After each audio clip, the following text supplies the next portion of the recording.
अब लड़की उसका आमंत्रण अस्वीकार नहीं कर सकी। युवक के हाथ ने लड़की को जैसे कैदी बनाते हुए दरवाजा बंद कर दिया।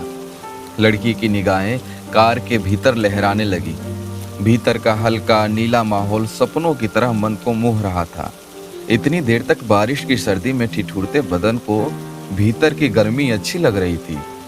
जरा भी एहसास नहीं हो रहा था कि कार जमीन पर दौड़ रही है। ऐसा लग रहा था कि कार जमीन से 1 फुट की ऊंचाई पर तैर रही है।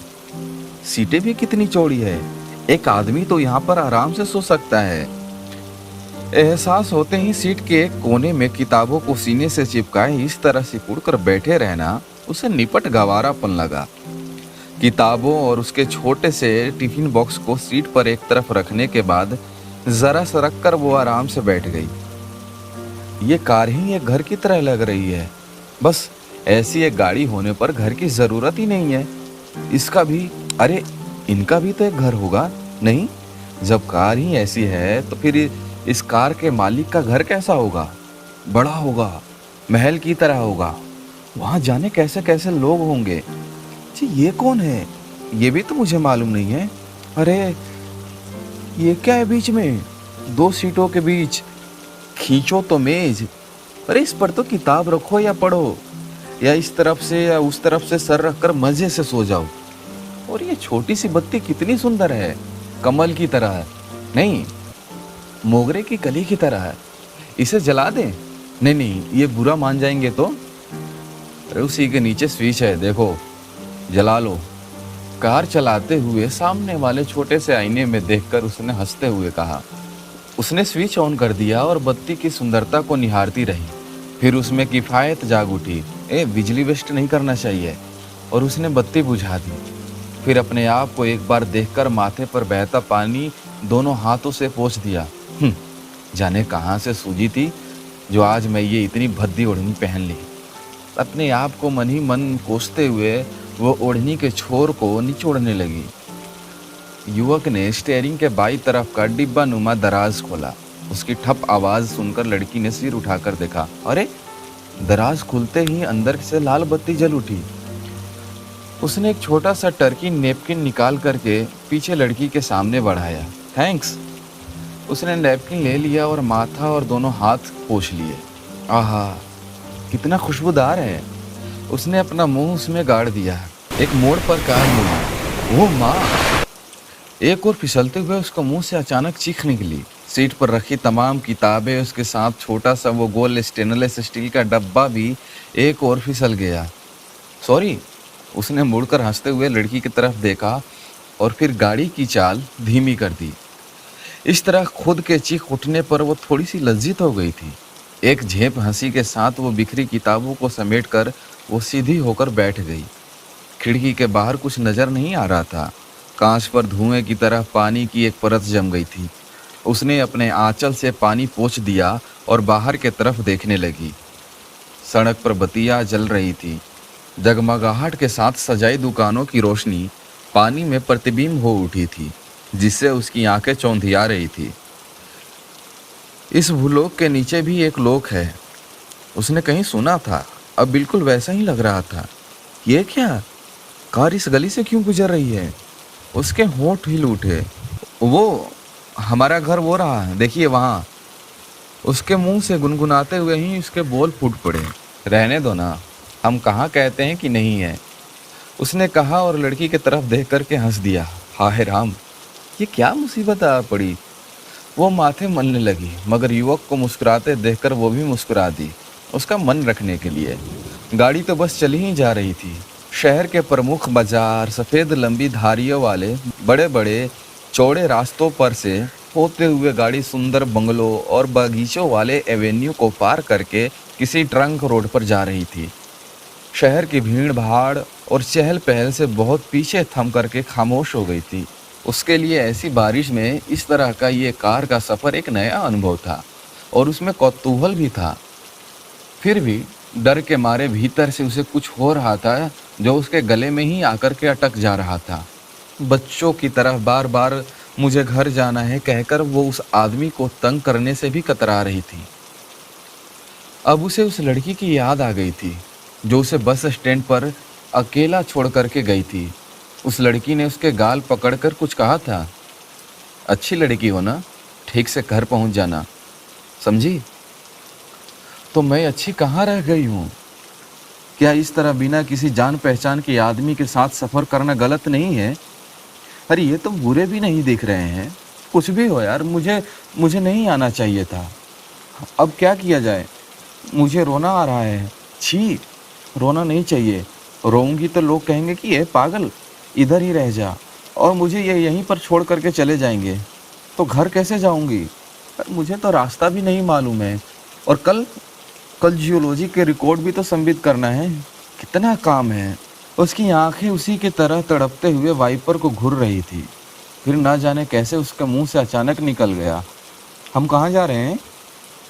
कांपती हुई आवाज़ में उसने ये सवाल का जवाब बिल्कुल सपाट था, कहीं भी नहीं, जस्ट अ ड्राइव। कितनी देर हो गई है? घर पर माँ परेशान हो रही होगी ना? ओ यस, तो लौटते हैं। गाड़ी घूम गई और ट्रंक रोड को छोड़कर मरी भूमि जैसे एक मैदान से होकर बहुत दूर मैदान के बीच जा कर के रुक गई। जहाँ तक नज़र पहुँच सकती थी बस अंधेरा ही अंधेरा समाया था और बारिश। उस निर्जन स्थान पर जोरों से मेंढकों की टर्राने की आवाज़ें आ रही थी। बारिश और तूफान की राक्षसी क्रीड़ा पहले से कई गुना और अधिक हो गई थी।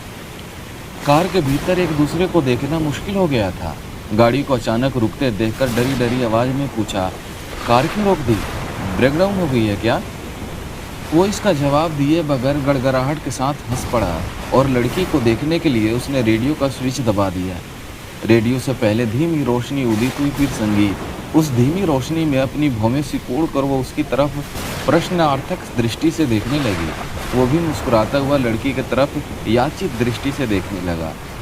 ठीक उसी वक्त रेडियो से ऊंचे स्वर में ट्रम्पेट की ध्वनि फपक फपक कर गूंजने लगी। उसके पीछे नब्ज की तेज रफ्तार की तरह दबा दबा सा कांप कर थर्राता हुआ कांगा ड्रमों की ताल वो ताल देने लगा और पीछे मुड़कर उसने अंग्रेजी में पूछा, पसंद है? होठ को अलग किए बगैर ही वह मुस्कुरा दी और हाँ में सर हिला दिया। रेडियो के पास वाला दराज खोलकर उसने 2 कैडबरीज चॉकलेट निकाले और एक लड़की के हाथ में पकड़ा दिया। लड़की ने उसके तरफ गौर से देखा। चॉकलेट के ऊपर कागज़ के कोने से थोड़ा सा फाड़कर वो टुकड़ा टुकड़ा चॉकलेट मुंह में रखकर घोले जा रहा था और एक हाथ सीट के पीछे पसार कर आराम से बैठा रेडियो से निकलते संगीत की लय पर ताल दे रहा था। वो वाकई सुंदर था, एकदम हट्टा कट्टा। उस धीमी रोशनी में उसका उजाला चेहरा देखकर उसे एक विषैले सांप की शानदार सुंदरता याद आ गई। पीछे से उसकी आंखों का छोर चमकता हुआ नजर आ रहा था। मध्यम प्रकाश में उसके बाल भी चमक रहे थे। क्लोज कट था। क्षण भर के लिए उसे लगा कि उसके उजले चेहरे पर एक छोटी सी मूंछ भी होती तो अच्छा होता।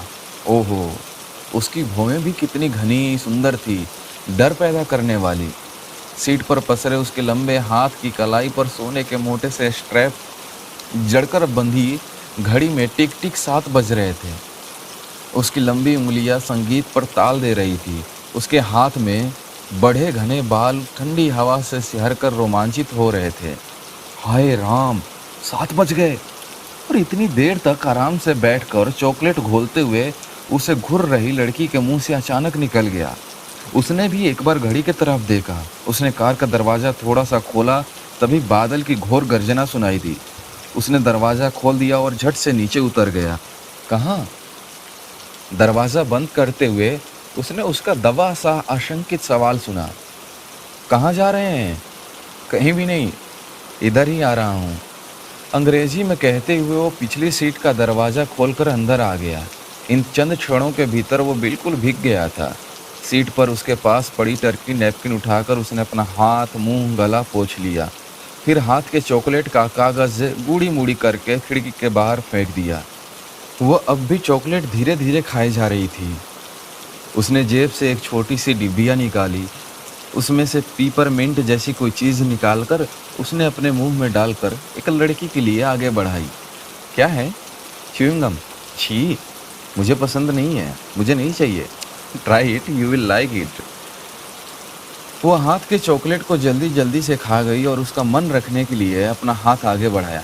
नो, उसने लड़की के हाथ में देने से इनकार कर दिया और च्युइंगम उसके मुंह के पास ले जाकर उसके होठों पर फेरने लगा।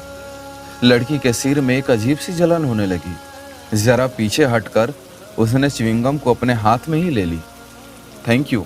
वो लड़की की आंखों में अपनी आंखें गाड़े बैठा था।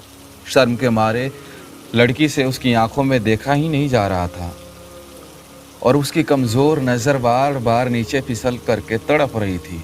उसकी नीची नज़रों ने उसके घुटनों को सरक करके पास आते देख लिया।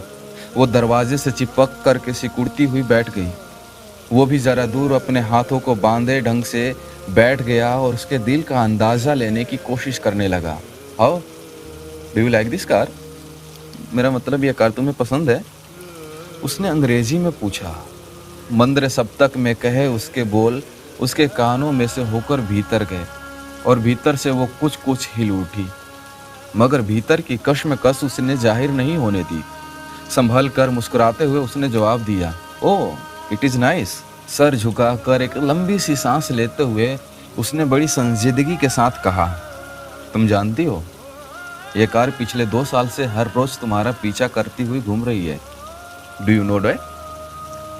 लड़की ने सर उठाकर उसकी तरफ देखा और क्षण भर के लिए वो होशो हवास खो बैठी, मानो उसने उसे ताज पहना दिया हो। Really really. उसकी गर्म सांस अब लड़की के गले को हल्के से स्पर्श करने लगी थी। उसके फुसफुसाते बोल सुनकर उसका दिल घबराने लगा। Do you like me? मैं तुम्हें पसंद हूँ।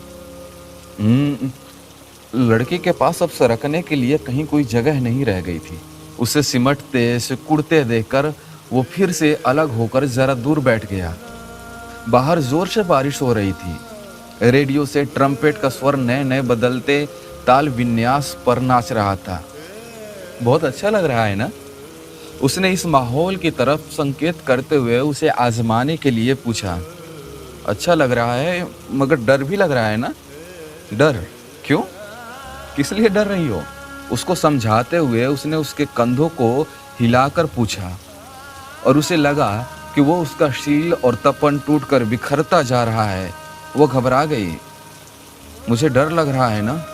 मेरे लिए ये सब बिल्कुल नया है। अब पीछे न हटने के इरादे से वो फिर सरक कर उसके नजदीक आ गया। मैं आई किस यू? उसकी समझ में ही नहीं आ रहा था कि वो उसे क्या जवाब दे। जबान ने हिलने से साफ इनकार कर दिया। उस कड़ाके की सर्दी में भी उसे पसीना छूटा जा रहा था। घबराहट सी हो रही थी। अचानक उसकी कनपटियों, गालों और होठों में जलन होने लगी। उसके हाथों की गिरफ्त में छटपटाती ज्यों की त्यों प्लीज प्लीज कहे जा रही थी, त्यों त्यों, और वो वहशीपन के साथ उसे रह रहकर बार बार उसका स्वर क्षीण हो रहा था और अंत में बिल्कुल खामोश हो गया। अब उसने मानो बदला लेते हुए अपनी उंगलियों को एक दूसरे में पिरोकर दोनों हाथों से उसकी गर्दन को कसकर पकड़ लिया। बाहर आसमान फूटकर टूट रहा था और बिजलियां तीतर बीतर हो रही थी। कहीं कड़कड़ाहट के साथ बिजली टूटकर गिर पड़ी। हाय, उस बिजली को कहीं और टूट पड़ना था। मुझे घर जाना है। मेरी माँ मुझे ढूंढती होगी।